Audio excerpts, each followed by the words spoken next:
Kelvin, just Kelvin. And Kelvin was developed by William Thomson, 1st Baron Kelvin.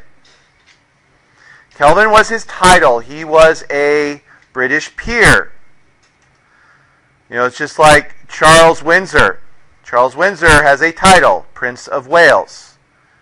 That's not his name. His name is not Prince of Wales.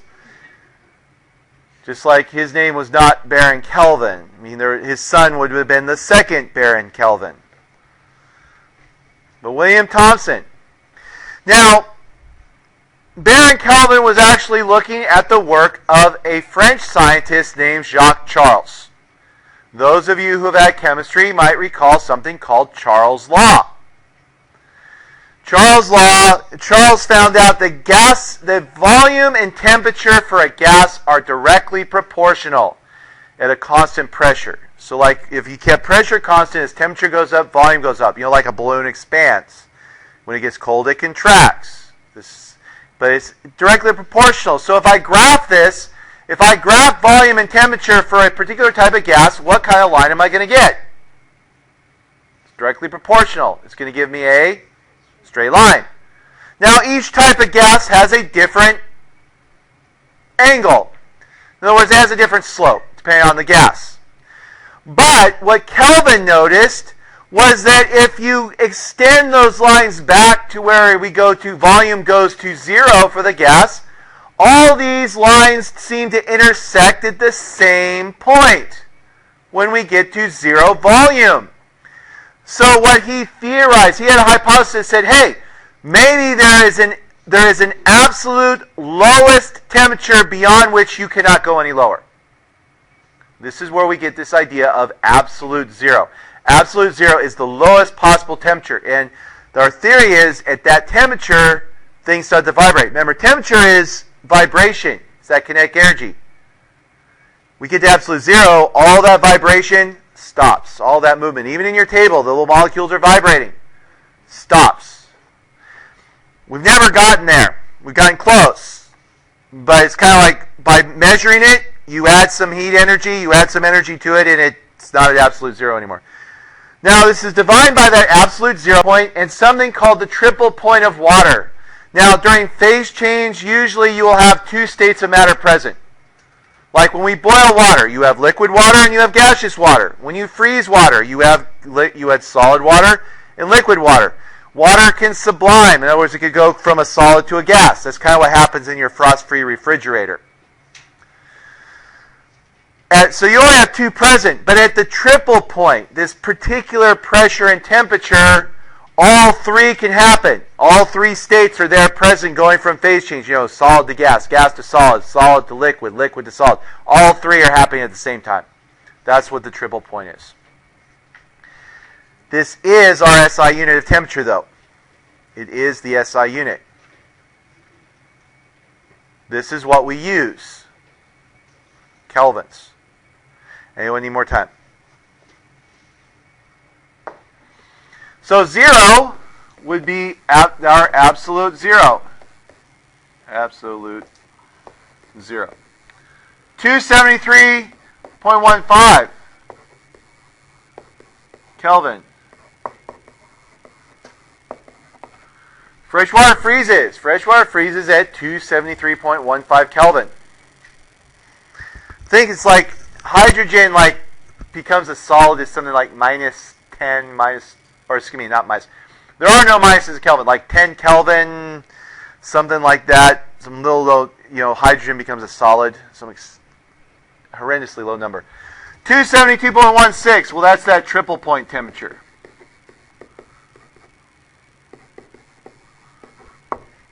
$373.15.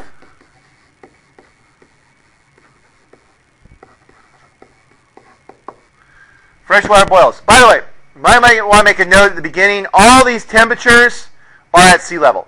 Okay, you might make a note that all these temperatures I've given you are at sea level.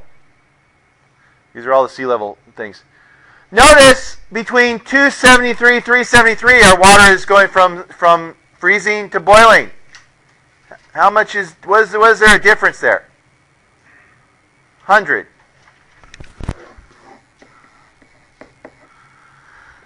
We have 100 Kelvin difference between freezing and boiling. What else had 100 Celsius? Think there might be a correlation? Well, we'll see. Anyone need more time on this? And the thing is, Kelvin and Celsius are the same scale. They are the same scale. All Kelvin did, Baron Kelvin, took the Celsius scale, moved 0. It's kind of what the Rankine scale does to Fahrenheit. Rankine scale does the same thing to Fahrenheit, just moves where 0 is. So instead of 0 being the temperature at which water freezes, Kelvin said 0 is absolute 0, the lowest possible temperature. And everything's based on that. So that what the thing is here is that a change of 1 degree Celsius and a change of 1 Kelvin are the same amount of change in kinetic energy. So anytime we're dealing with changes in temperature, we can use Celsius, because a delta T of Kelvin, say I went from 100 to 200 Kelvin, that's a 100 degree difference. 100 to 200 degrees Celsius is still 100 degrees difference. 100 is 100. It's the same.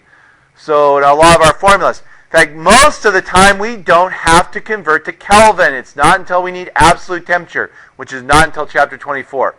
Now, those of you who had chemistry might remember gas laws. In gas laws, you always had to use Kelvin temperature because you had to use absolute scale. You know, gas laws they do. Also, if you look up in the references, like the Handbook of Chemistry and Physics, the temperatures are given in kelvins. You would see the constants given in kelvins, not in Celsius. But the conversion is easy. How many of you remember converting from Celsius to Fahrenheit, Fahrenheit to Celsius? Was that fun?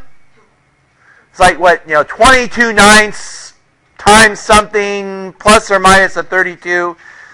No. This is easier, right? We take Kelvin is just Celsius plus 273. We're not even going to worry about the 0.15.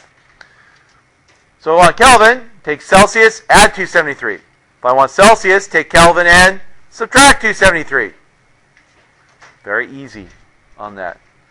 Questions? Questions about our temperature scales? Our temperature scales.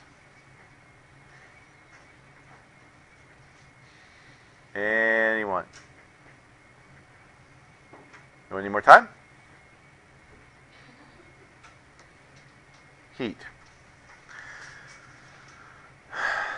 Like I said when we did vocabulary, how we use this word in physics is different than how it's used in everyday speech.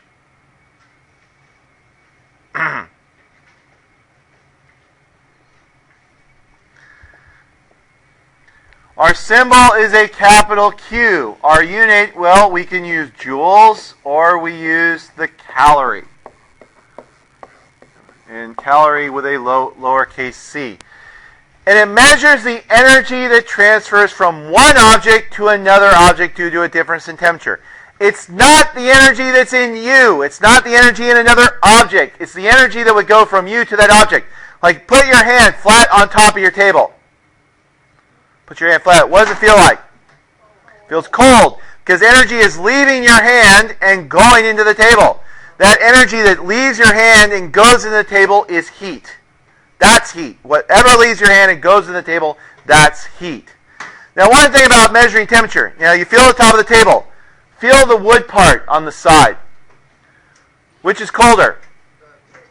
Top of the table. If I put a thermometer on them, what would I see for a temperature of both of them? They'd be the same. Tabletop and the wood part are the same temperature. You can't tell because there's other factors. You're losing heat.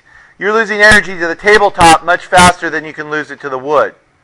It's like if you picked up a book. I bet you'd find your book, a paper book, it probably feels warmer than the side of the table also. Because it's a better insulator, things like that. We'll get to that. That'll be the next chapter. That's chapter 22. We'll talk more about that. But this is heat. Heat is that energy that lives. It's not the energy in your hand. Now, trouble is, this word is used in common speech that they would say, oh, it's hot. And someone would say, oh, it has lots of heat in it. No, it doesn't have lots of heat in it. And when we watch a video here in a few minutes, they're going to say heat is energy inside. They really mean internal energy. They're talking about the energy they could give up. And we'll clarify that a little bit at the end. But heat always goes from higher to lower temperature. Notice I said it's leaving your hand and going to the table. How do I know that? Because your hand is hotter. Your hand has a higher temperature than the table does. Now, if you have a pot on the stove and you touch the pot, energy is going to go in your hand because the pot's hotter. It always goes heat energy. So it's going to leave the higher temperature object to the lower temperature object. Higher kinetic energy to lower kinetic energy on that. And energy will keep flowing until they get to the same temperature. That's why in this room, why do you feel cold all the time? Well, because we're always losing energy to the room. Even though I think the temperature in the room is probably 68 degrees right now, right? If you look at Daisy's the little thermometer says 68. That's what's set for. But remember, the room's 68. The air temperature. We're about 98 point something, right? A lot of depth, so we're going to lose energy to the room. Now, the greater that difference, the greater we're going to lose energy. It's like if you're a warmer place, you're not losing as much. And if the room was hotter on a hot day, you gain energy. You gain energy. But it also has to do with that, do things feel hotter and colder and things like that. It can be a real relative thing. One of my freshmen said he had been in Wyoming. He went to Wyoming during the break. It's like minus 15. They came back, went to Tahoe, and he was out there in short sleeves because even in Tahoe, even though it might have been stormy and snowing, was a lot warmer than Wyoming. It's like you guys come in here, you complain, you say how cold it is. Believe me, I have some friends back east who would kill for this temperature right now. Today would be a shirt sleeve and shorts day for them. You guys don't know what cold is. You really don't know what cold is. You don't know what hot is. You don't know what cold is. In some places, this is like a balmy spring day. If they got a 40-degree day in January, it would be like, okay, global warming has hit. Where I went to college, the high never got above freezing for the entire month of January. The high. That was the high temperature. Never got above freezing. So on that. Now, what people really mean when they say there's a lot of heat in something, what they're really talking about is this. Internal energy. Internal energy. And our symbol for internal energy is a capital U. And our unit is the joule. We could also use calories. We could also use the calorie, but usually we're talking about joules here, because this is more of a law of thermodynamics kind of thing. So we're talking about the joule. And this is the total thermal energy of the object. It's the sum of all the kinetic energies. Now remember, temperature is the average kinetic energy. The average one. Internal energy is the sum of all those kinetic energies. In fact, that's where remember, how do you get an average? You sum them all up, and you divide by how many you have. So it's the sum. So it's the sum of the